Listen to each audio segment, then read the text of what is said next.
Okay, so I've got everything measured already, pre-measured, or weighed actually, because I do this all by weight. Flour is already in the bowl. Water, salt, oil, and my yeast, which I'm going to add a little bit of my water to. You don't have to necessarily do this, but my yeast is pretty old, so I just give it a little time to wake up. But anyway, for this particular recipe, for me, is two 14-inch pizzas, which actually wind up being about 15 and a half or 16, but my calculations are all based on 14. And for that, you want to go to my handy dandy dough calculator at burner.com/pizza/calc, C-A-L-C. And that is this. And you'll see all the defaults it comes up with are sort of my recipe for these two 14-inch balls. But what you can do is type in your own numbers if you want to make more or less dough balls. These two 14-inch works out about good for me for the mixer in particular. Okay, so first I'm just going to take some of my water, stick it in my yeast, and I forgot to grab a spoon or something. Just give this a little mix. This is active dry yeast as opposed to instant yeast, but both will work. You can buy the yeast in the jar or the little packets. The packets might be too much for a single use, but the jar is sort of a better value anyway. Just throw it in the fridge. Use what you need, throw it in the fridge. All right, so this is all unclumped. And you'll see it'll foam up here in a minute, just to make sure it's alive. As far as the water temperature goes, you want it lukewarm, not too hot. You don't want it like just no temperature, just a little bit on the warm side is fine. The yeast will pretty much activate no matter what, but so you don't want things to get too warm, but the yeast is going to get too active too fast, because the whole point of this recipe is doing something called cold fermentation. So we make the dough, and then it goes into the fridge, and it sits there for a day or more, at least 24 hours. I often find the second ball, because I'll make one pizza the next day and then another one the day after. And I often find the second one is actually better. So this stuff can go in the fridge and stay there for a couple of days. Okay, so into the flour, I'm just going to dump all the salt. And then stick this whole thing in the mixer. Shove my dough hook on. And I'm going to turn this on low to get started. And then I'm just going to slowly pour the water in a little bit at a time.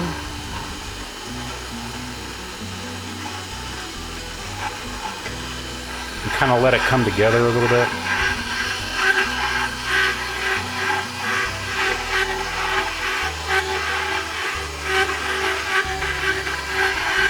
And then without using it all, sorry, my mixer is noisy as hell. I'm going to go ahead and pour my yeast and a little bit of water in. And I can just rinse the extra out. Make sure I don't waste it.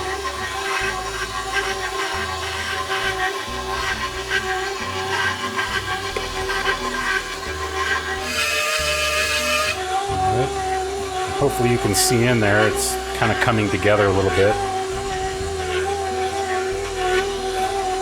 Just dump the rest in.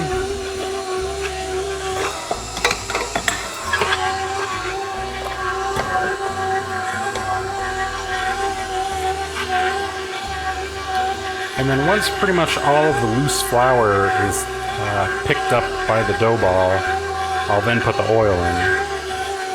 So that's pretty good. Just dump a little in. And a little more.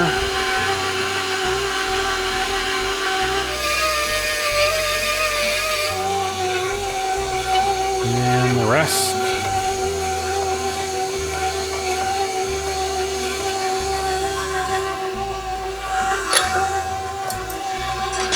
And then we're going to let that go for 10 to 12 minutes. So here's one thing that happens to me a lot. with this spiral dough hook is it kind of gets stuck on there sometimes, and it'll just be, you know, whizzing around the bowl, not really getting kneaded. And so, you know, I have to stop it sometimes and just scrape it off.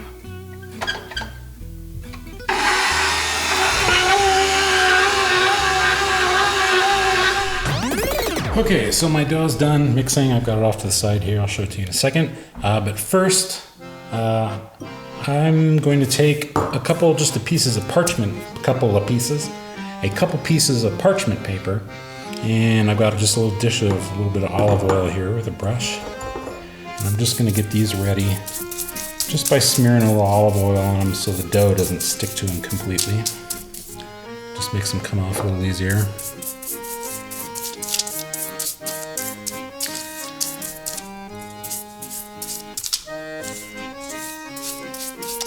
Perfect, and then I'm just going to set these off to the side. And here is the dough. Now it should be pretty stretchy and smooth. I actually let this go for about 15 minutes. It was still a little ragged. I wasn't paying too close attention to it while I was setting up some other stuff, and it got stuck to the hook again, so. And then I'm just going to divide it according to my particular recipe. 2 balls was about 436 grams a piece. You don't have to be super exact with it, but I just like to know. So I'm just going to roughly sort of guess, and then give it away. 419. 436, wow. Usually that only takes me more than just 2 tries. Okay. So next we want to ball these. And for that, I just sort of kind of pull the ends in, kind of mush it around a little bit, and then flip it over. And then I just sort of roll it with the side of my hand. And sometimes if your hand gets a little dry, I keep a little bottle of water. Just spray a little bit, not too much. And I basically just roll it, because you're trying to get a nice smooth surface on the top. So just sort of roll it from the side and kind of push it into the counter a little bit till you get a nice ball. And you can sort of do this sort of thing with it also. And then if you get a little hole in the bottom, just sort of pinch it back together. And then I'll stick that on my paper. Do the other one.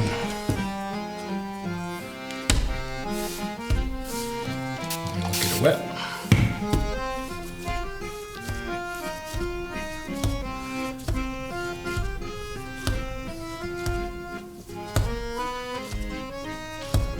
There we go. Got a nice smooth surface. Again, let's make sure I don't have a hole. Stick that on my paper. And then you just want to brush the tops and sides, again with just a little bit of olive oil. You could do this with your finger if you don't have a brush, it's no big deal. We're just trying to keep them from drying out and turn crusty on the outside. Doesn't take much.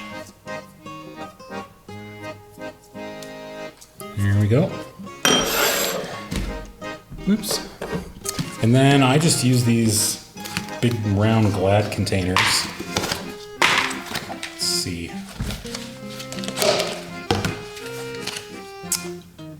Uh, 48 ounce, 5 cups it says. Anyway. And this is why I use the parchment paper. You could put just a little bit of oil on the bottom and throw it right in, but I find it easier when I'm taking them back out because I can grab the paper and get it out of this thing. So we'll just stick those in there. And then stick the lids on. These don't necessarily have to be airtight, and in fact I've seen some people say you shouldn't. I don't know why, but it doesn't matter if they're a little leaky or, like I said, it really doesn't matter. I said I just use these because they're convenient. And then these just go right into the fridge. Okay, now I'm gonna make the sauce. So sauce, you know, you can kind of do whatever the heck you want. I'm not entirely in love with mine, but I'm used to it, I guess. So I'll show you what I do. I use these Cento San Marzano, product of Italy, which I think is actually a lie, but peeled tomatoes, just in a can. This is 28 ounce, 1 pound can. And then, depending on how saucy you like your sauce, I usually add 1 little can of tomato paste. This is 6 ounces. Just to thicken it up a little bit, because I find this stuff can be a little too watery. Some people like it that way. I kind of like it a little bit thicker and a little saucier. And this also helps add a little bit of extra punchy tomato flavor. You don't necessarily have to add the whole can. You can do it to taste. You can leave it out. Like I said, do whatever you want.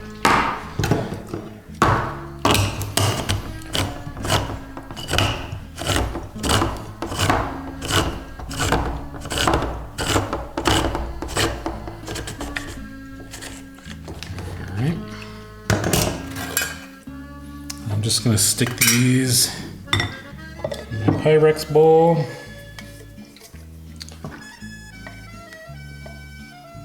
And this actually feels a little thicker than it usually does, but we'll see.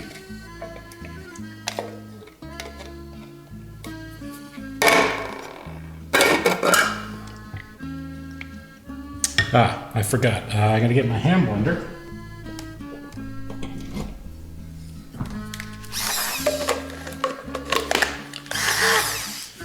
And I'm just gonna mush these up a little.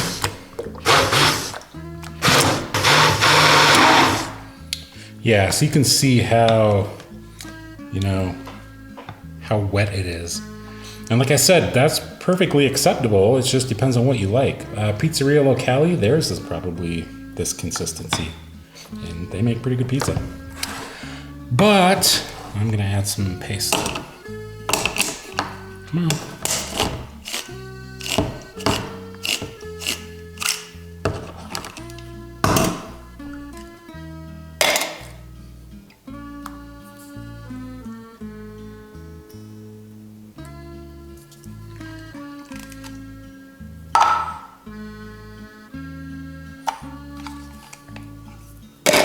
Okay.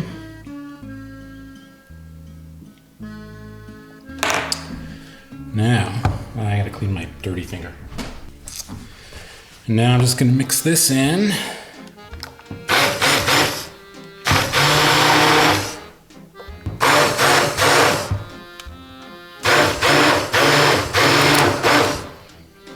All right.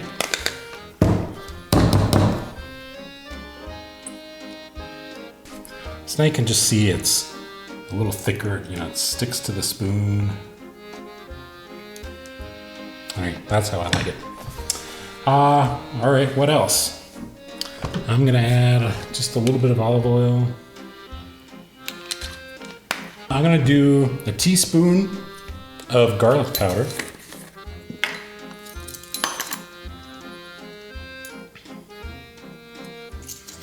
And again, this is just a taste. Add a little more. I'm gonna throw just some cheap ass Parmesan, grated Parmesan.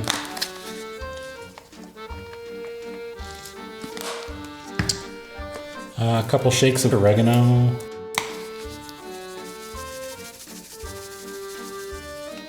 And again, you can do whatever you want. And actually, a little bit of salt.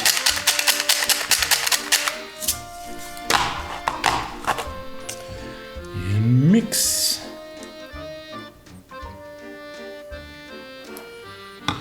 Give it a little taste.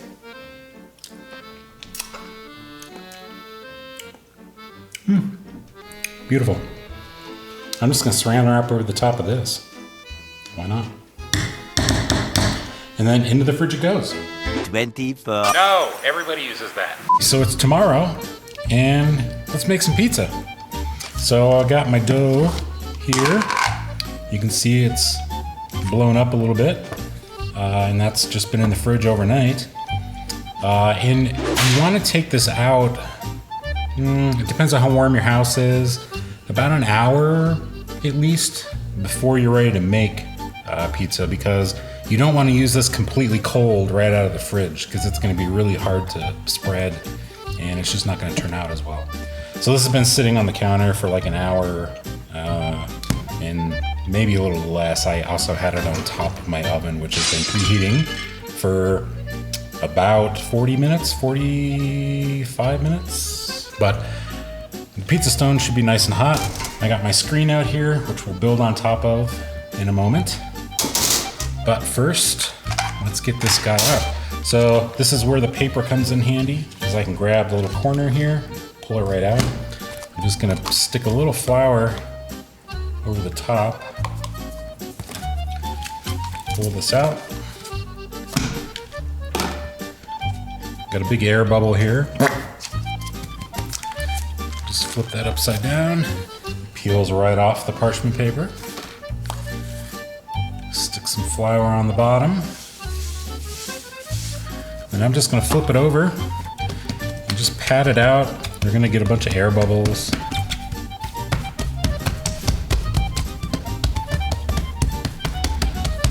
There we go. Now to shape, I just sort of pick it up, let the gravity do all the work. This is actually semi-wet dough, so it's stretching really easily. You can do it out on the counter and just sort of pull it out. You don't want to use a rolling pin though. So I'm just going to take, this is the bottom, roll it around. That's stretching out pretty good. So one trick, because of the screens, if you use the screens, you want to make sure that the bottom has enough flour on it so that it doesn't stick. You don't want loose flour on it, because all that's going to do is sort of burn in the oven, and just raw flour doesn't taste nice. You just want it coated on there enough so that your hand doesn't stick anywhere, because if there's even one little moist part on the bottom here, it'll lock onto the screen and you'll rip a hole in the thing. It'll never come off. It's pretty crazy. So I'm gonna flip it over, get my screen out, shove it on the screen, and then you just sort of pull it around until you make it round.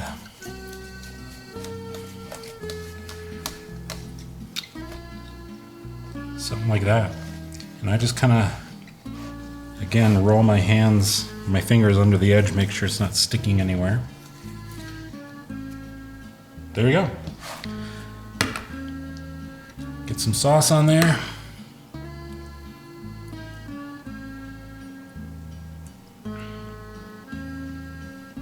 All right, call that good.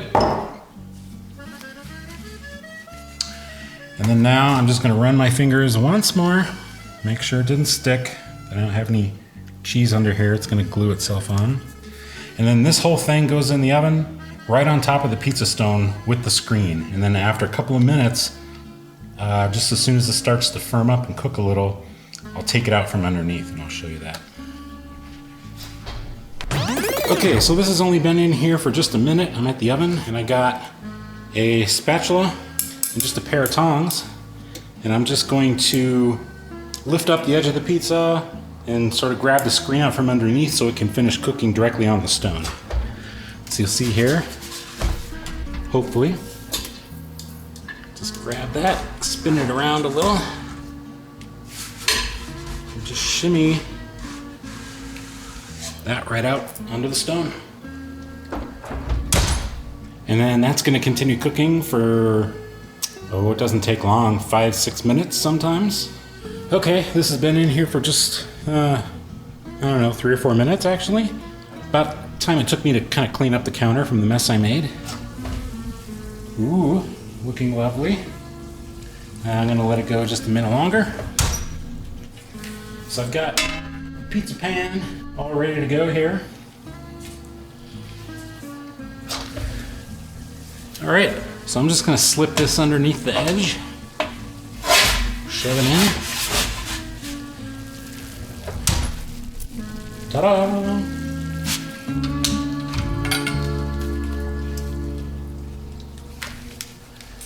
there we go.